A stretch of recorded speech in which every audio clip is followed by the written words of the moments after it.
Centering around CJ, how can he break the mold of Ohio State quarterbacks not working out in the NFL, and who's going to play a huge part in Stroud's development? You are Locked On Texans, your daily Houston Texans podcast, part of the Locked On Podcast Network, your team every day.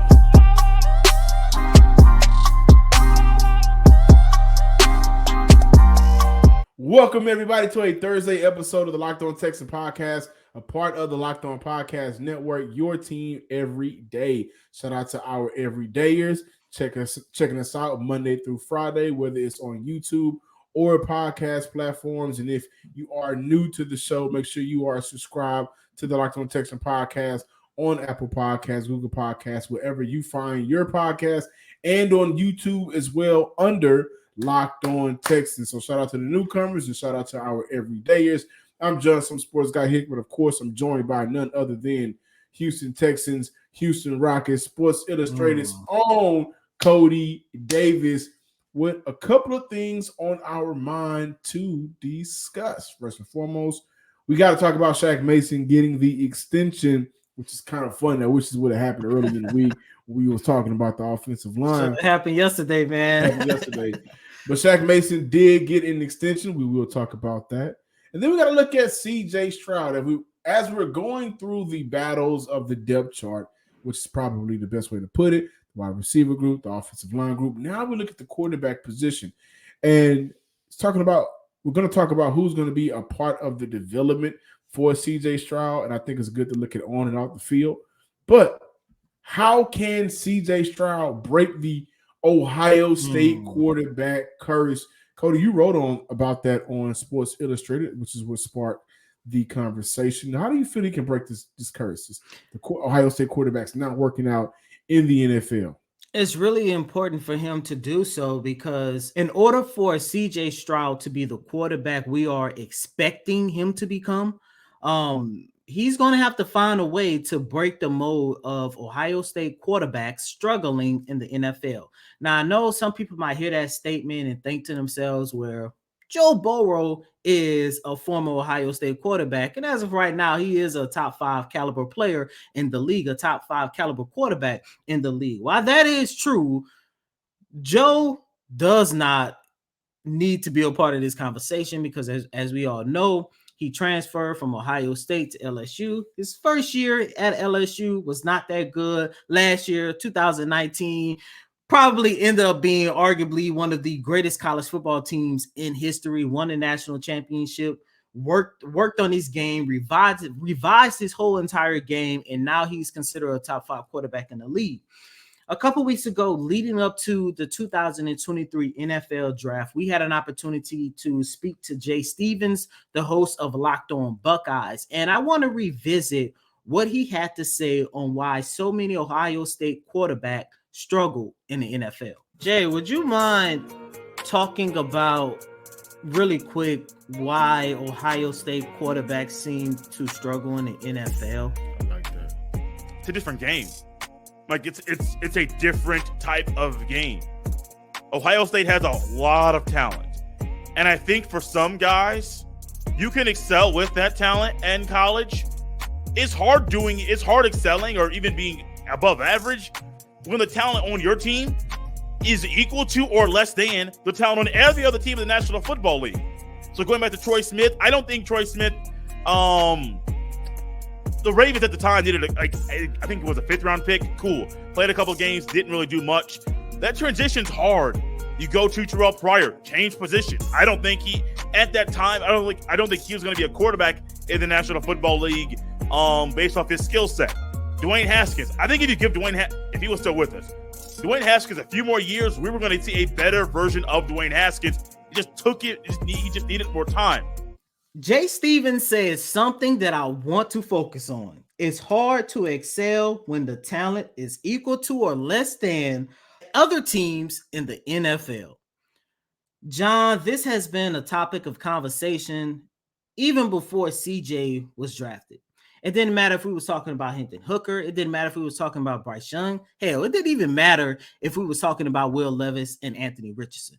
the number one thing that we always talked about, whether it's here on this show or when you read and listen to our other colleagues, the one thing that we always wanted to know is whether or not the potential rookie quarterback is going to have enough weapons.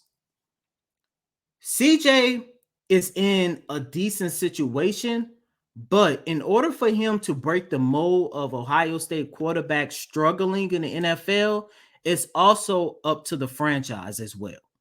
And all you have to do is take a trip to Chicago and visit Justin Fields. We're not about to break down what the last 2 seasons has been for him because we all know that Chicago has done a poor job building around him. The wide receiving core has been subpar at best. Last year, he lost Allen Robinson in free agency. Darryl Mooney got hurt halfway through the season.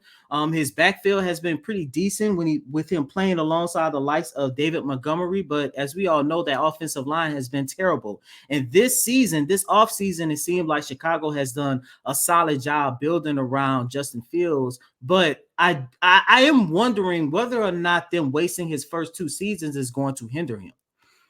When you consider the talent that Justin Fields played with at Ohio State, he played alongside the likes of J.K. Dobbins, Garrett Wilson, and Chris Olave. Only Garrett Wilson and Chris Olave played alongside CJ Stroud as the starting quarterback. And that was for 1 season in 2021.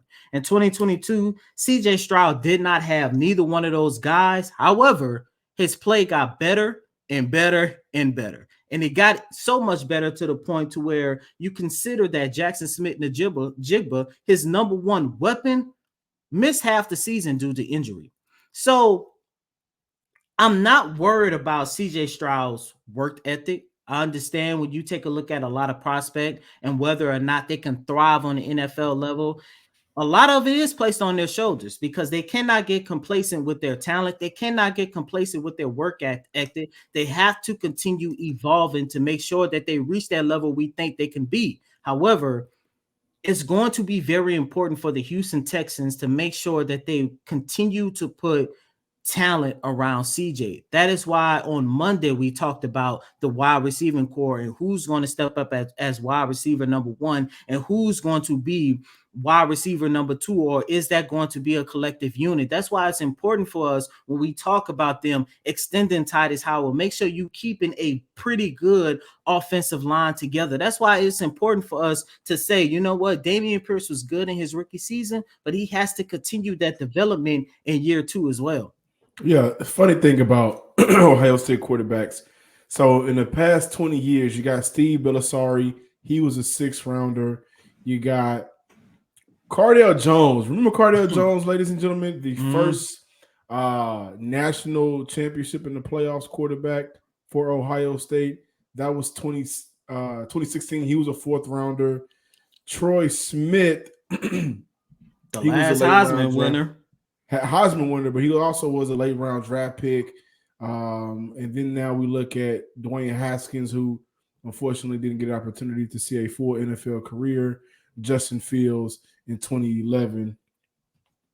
And of those 2, Haskins was a 1st rounder, Fields was a 1st rounder, and now we're looking at CJ Stroud being a 1st rounder as well.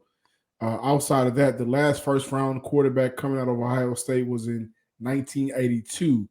So what I wanted to put emphasis on, a lot of the quarterbacks that come out from Ohio State are not 1st round quarterbacks. That's number 1. But with CJ, it's important that the Houston Texans do what pretty much every franchise has done in the past 10 years, with making sure that their quarterback has weapons. That's it. Like we talk about, we judge quarterbacks on wins and losses and the success, but how often do we criticize a franchise for not putting that quarterback in the best situation? Like you just said about Justin Fields, man. Like he came into the league in a terrible situation for a franchise that I don't think really even wanted him. He didn't have no weapons coming into his sophomore year, and athletically he was able to make things work, and their offensive line is terrible. But you look at the perfect example of a franchise trying to help their quarterback out. the New York Jets before they went out Oh, there boy. and had to put Mike White on the field because Zach Wilson just wasn't a good quarterback. And then in the offseason, just a couple of weeks ago, trading for Aaron Rodgers. The New York Jets did everything they possibly could as an organization to make sure that Zach Wilson had no excuses. All right. So the Jets were one of those franchises. The Chargers with Herbert, the Joe Burrow Bengals, right? When you look around the league, I think within the past decade of football, I'll go even further and say since 2010, we are seeing wide receivers come out way more advanced than when you and I were kids, Cody. Right? Back then, football, it was very vanilla football. Like, it wasn't a lot of spreading the ball around. It wasn't a lot of that. The air raid changed football forever because now you see these wide receivers, they're coming out of the 8th grade, can run a lot of these routes on the route trees. Maybe not as crisp, of course, as a high school or collegiate level or NFL, but they have the concept of being able to run every route. And coming out of high school, going into college, every year we're seeing more advanced wide receivers, and that has led to an offensive explosion at every level. Like, points are how you win games now. Of course, defense matters, especially when you get to the playoff. But when you're looking at these wide receivers coming out now, ladies and gentlemen, they are way more advanced than in the past 15 years, maybe because they're getting more opportunity and exposure at the same time. Like, you may have a 6'4" wide receiver back in 2004, but he was mainly probably a blocker. He wasn't probably getting a lot of that love unless you were just like the Calvin Johnson or the Andres of the world. But now you're seeing guys 5'10", number one receivers coming out because they can do everything on the field. So I'm saying that to say this. It is important that the Houston Texans adopt the idea of modern football. And I think they will. Like, look what they brought on their coaching staff. You got to make sure that throughout his career, you have weapons. There's nobody winning without weapons. So I gave you a perfect example of an organization trying to at least help out their quarterback. I'm going to give you a perfect example of an organization that didn't do that until this offseason. The Baltimore Ravens. Like, the whole question mark around Lamar Jackson was he's not able to get it done, but you also see him go out there and may drop a pass right in the breadbasket, and it's a drop, right? And that's an MVP quarterback. Not saying CJ can or cannot get there. I'm saying look at how the Baltimore Ravens offense has been ran without the weapons around Lamar Jackson. So with football being so advanced now, so modernized, there's no way you can walk into an NFL stadium and go into how they had last year. Go into a game with the weapons that Houston Texans had last year and expect to win games. Now you look at Houston, the conversation we just had, they won't carry 4. They'll probably carry a max of 6 receivers on their roster for game day this year. You don't have Brandon Cooks, who was, lost a step last year, and of course quarterback play goes into it. You don't have Chris Moore. You don't have Philip Dorsett, but now you got Robert Woods. Now you got a Tank Dell. Now you still got Nico. Now you have a Noah Brown, right? Now you got more vets and guys that you presume can do much more on the field. Now you have Dalton Schultz as your tight end, right, who can do some things in the passing game vertically. It's important for Houston to invest into their quarterback, right? Because I would even go a step further. Year 1 to year 2 of Jared Goff's time in Detroit, right? They were able to get him some weapons and put an offense around him that just made sense. I think a lot of times when we have judged the Ohio State quarterbacks coming out, and y'all know how I feel about them, but a lot of those guys were not first-round picks, so the expectations weren't there. But I would even look at Dwayne Haskins and say, did he go to a good organization? No, he did not. No, he did not. He went to the Washington Redskins / Commanders / football team with your man as your owner and Ron Rivera as your coach. So for Houston, in order for them to break the mold, let's look at the past. No weapons, bad organization, and high expectations for some quarterbacks we probably shouldn't have high expectations for because of the school that they went to. Now, CJ Stroud has high expectations, but for Houston, we can get you some weapons. We can make sure this franchise isn't a laughing stock or a joke anymore. Just heard from an anonymous NFL executive.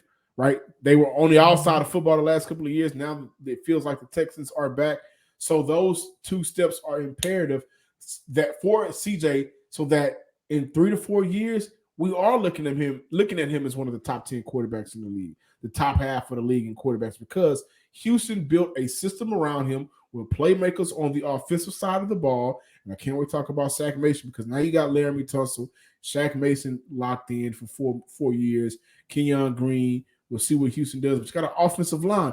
All of the elements every quarterback needs to succeed in the NFL. And I don't think CJ Stroud is going to have the same excuse of the former Ohio State quarterbacks. Are you looking for a delicious snack but don't want all of the sugar or calories? Then you need to try Built Bar, one of the best tasting protein bars on the market. They are covered in 100% real chocolate. Check. They come in unbelievable flavors like the churro, the peanut butter brownie, and cookies and cream. Check. Only 130 calories and 4 grams of sugar with a whopping 17 grams of protein. Check. And you can order them online for your convenience. If you're out running errands for the day, you can also check out Built Bar at your local Walmart or Sam's Club. So, again, you can get your specialty flavors at Built.com. If you're out running errands, you can stop at your local Walmart or Sam's Club and get the 4-box or the 13-box. Enjoy a Built Bar on the Locked On Texan podcast. Welcome back in, Locked On Texan listeners and viewers out there. If you're watching from your work from home job, or if you're listening while you're in the car, as always, we appreciate you. One thing that I think CJ Stroud will appreciate this year is not coming into the same situation Davis Mills went into last year.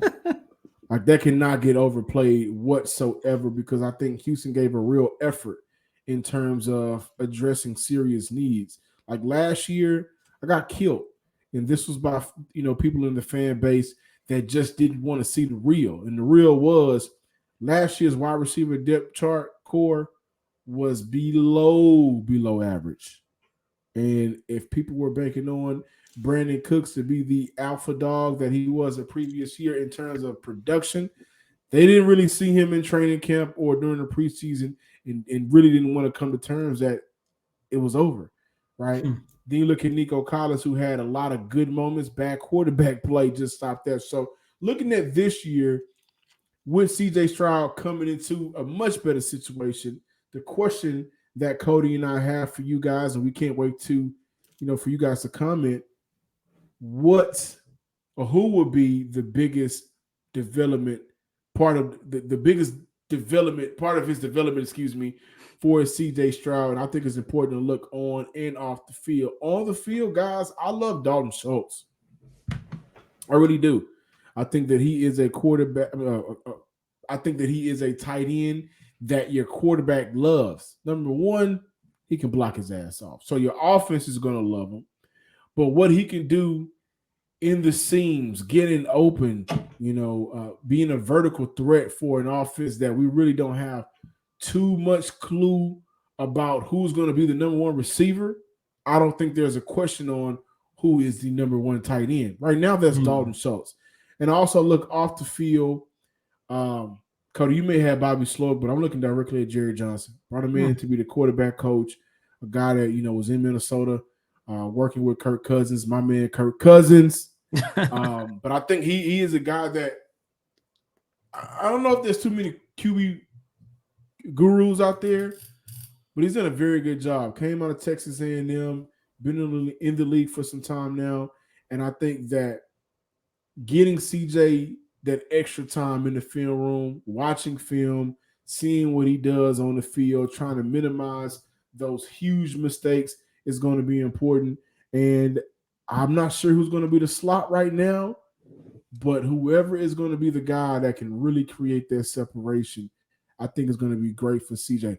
For CJ, I think it's going to be all about getting into a groove, honestly. So, like, doing some of the easier things consistently, and then we'll look at the outside receivers like a Nico Collins and say, you know what, this year when you run a good route to create separation, the accuracy of CJ Stroud is going to get you the ball. I do like that you pointed out Johnson, because I ran across an interview where Kirk Cousins talked about how his game got even better when he joined forces with Johnson. And Kirk Cousins was like already established in the NFL. And that's what you want to see, John. You know me, I'm all about what type of track record does a coach have?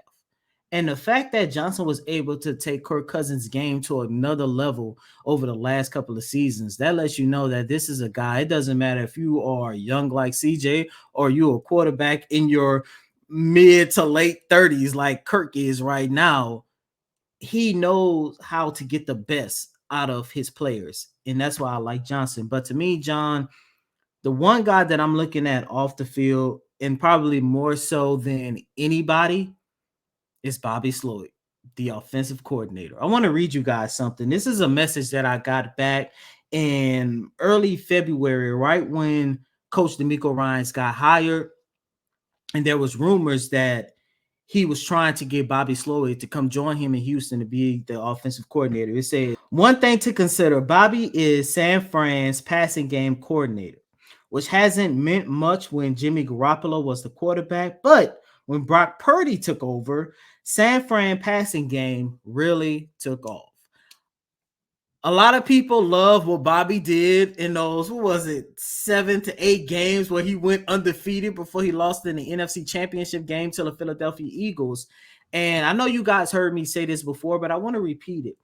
A lot of people, and you guys just heard the text that I got a couple months ago. A lot of people gave Bobby Sloyd a lot of praise for developing and helping Brock Purdy during that time. And for him to take Mr. Irrelevant and make him an NFL phenom for 7 to 8 weeks or whatever, however long it was, that lets you know that Bobby can get the best out of his players. So that's off the field. On the field, John, I agree with you once again. It's going to be very important for CJ Stroud to get in the groove. I know a lot of people are looking at Nico Collins, and I am too, but it's going to be very important for him to rely on the veteranship of Robert Woods.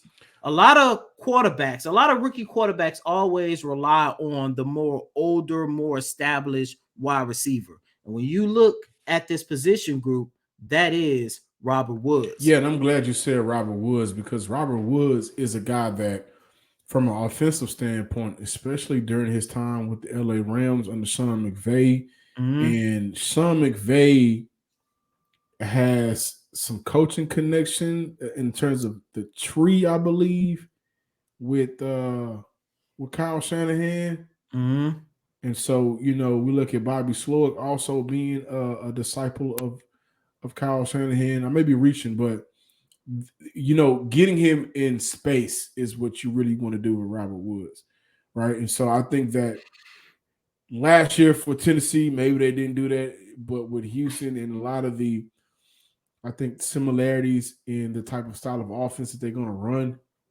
which we're just kind of guessing right now, but to use Robert Woods, like kind of line him up and slot a little bit, allow him to be in positions where he can beat that defender one-on-one and operate in space. You look at what Ohio State does traditionally. A lot of times when their wide receiver catch the ball, there's nobody around them for like 10 yards, man. Like they create separation, and their offense is based in space. And so I think space is going to be a good thing for CJ, because he's going to be comfortable with just, oh, my guy's coming over here. Let me lead him over to a place where he can catch it and make a play and operate in space. Man, I'm not going to do it, but John, man. I think he's one of those guys, man, once he gets in the NFL for real. Like, he's going to be one of those guys next year, man. This year, like, without a shadow of a doubt, if he's healthy, and I'm talking about healthy, no setbacks or anything like that, right, of course we're going to see him on the field. I just don't see them saying you're the primary slot receiver. No, at least to start. Let me say that. It would really be unfair to Mechie unless he just comes out and takes the job away from somebody. Well, if he does that, then go right ahead. Blood, so that may just happen. But I could see Mechie having one of those games, and it's like, wow, I see why Houston traded up for him. And you have a quarterback now that, in terms of being accurate with the football, I'm gonna stop, man, because listen, Kurt. I'm taking your heat warning from the other day, and we gotta wait. Give him time. But man, John Mechie, I can't wait to see it.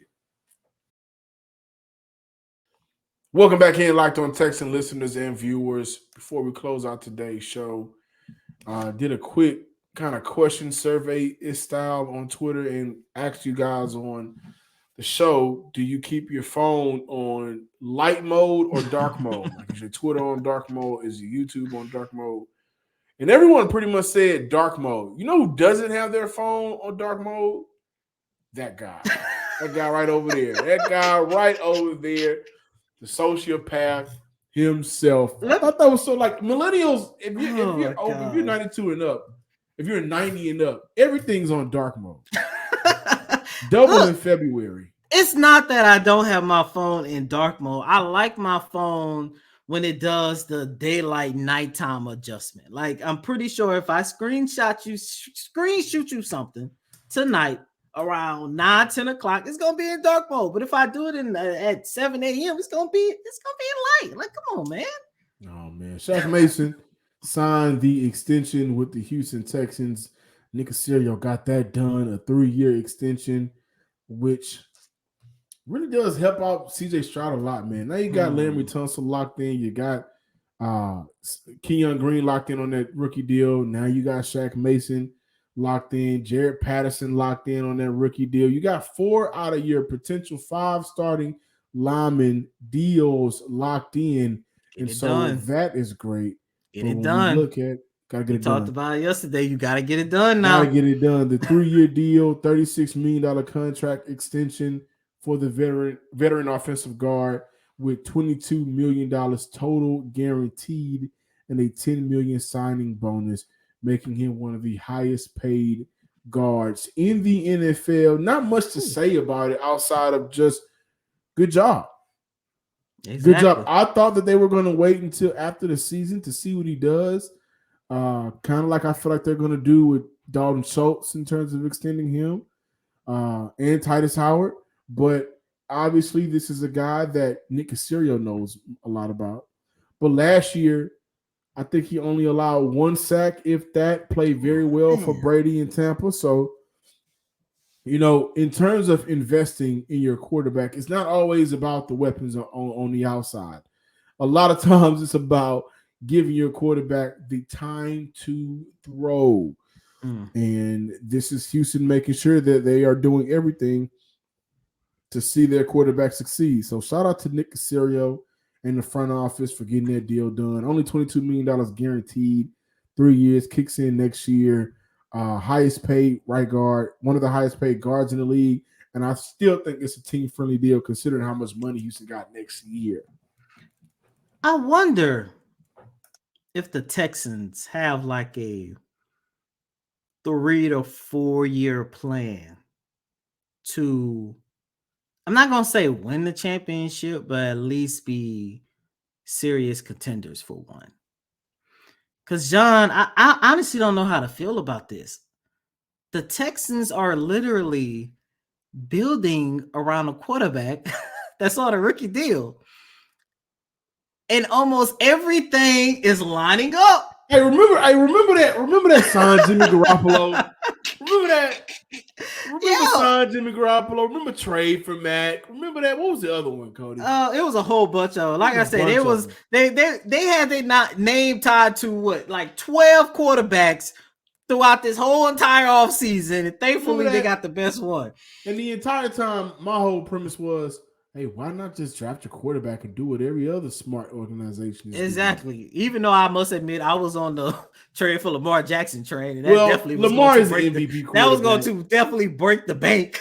But I would have been okay with that, honestly. Like, I don't even think, and I know some of you guys hate hearing his name, but I don't even think Deshaun was in this much of a good situation. I understand he had D-Hop, who was the best wide receiver at the time. But his offensive line was terrible when he got here. The backfield was... Oh, the offensive line was bad. The offensive line was bad. I mean, the man got his ass handed to him 62 times his second year. That's why you had to go out there and trade for Laremy Tunsil.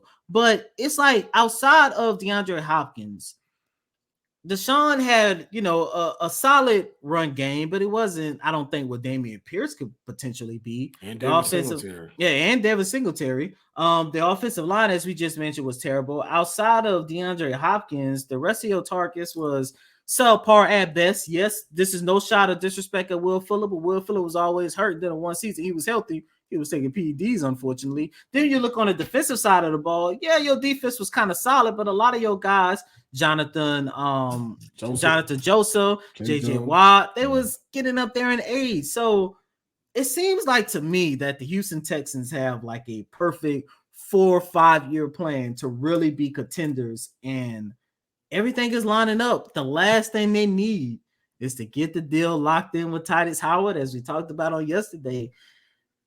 I'm excited to see what the future has in store for this franchise. They got a window. You know what? They have a window. And you got the coach. 6 years on that. They have a window. I wonder how long they can keep on, how long they can hold on to Shane Day and Bill Lazor and Jared Johnson. And Bobby Slowick. I think Bobby Slowick is the real interesting one. And Bobby Slowick. So, I think they do have a 3 to 4 window to go out there and see what they can do. I also think Detroit is also in a similar window time frame as well. Yeah, but Detroit. They did go out there and get Hendon Hooker though. They did draft him. I was about to say that they're also talking about extending Jared Goff. So Jared Goff, there can be a situation where they maybe extend him for maybe 3 more years, and then you'll see. This is not locked on Detroit. This is locked on Texas. I'm sorry, but I think what I'm getting at is struggling franchises are building around a quarterback that they have with a time frame in mind to judge themselves on success or not. And when I look at Detroit and when I look at what Houston is finally able to do, that they have the quarterback, Detroit's been historically bad. Houston has been bad the last couple of seasons. Now you're starting to see building blocks, slow building blocks. And now let's see what this season has. But that's the thing, though. It's like slow building blocks, but it seemed like this offseason, it's like almost everything is coming together for the Texans now, which means maybe the championship window can be extended even longer. Because when I say slow building, like Nico Collins is still on this team. He was 2 years ago. Okay. Laramie Tunsil still on this team. He was a part of the ups and the downs and the lows. Titus Howard, like the building blocks, whether they were inherited or brought in by Nick Caserio, the slow building block process. This offseason, you were just finally able to get the whole foundation laid out. So now you got to start building your 2-story home leading to a championship. Thank you guys for checking out today's episode of the Locked On Texans podcast. Be sure to follow us on Twitter at Locked On Texans. Follow me on Twitter at John_Hickman12. And as always, subscribe to the YouTube channel under Locked On Texans. And as always, I'm your host, Cody M. Davis. Please remember to follow me on Twitter at CodyDavis_24. Once again, that's Cody COTYDAVIS_24. Before we go, today is the day the NFL schedule will be released. And John, I have some news to share. Oh, man. The Houston Texans will travel a total of 15,248 miles for this upcoming season. That's the breaking news. But schedule release later on today. So, of course, we're going to dive into that on tomorrow's show. But until next time, ladies and gentlemen, peace.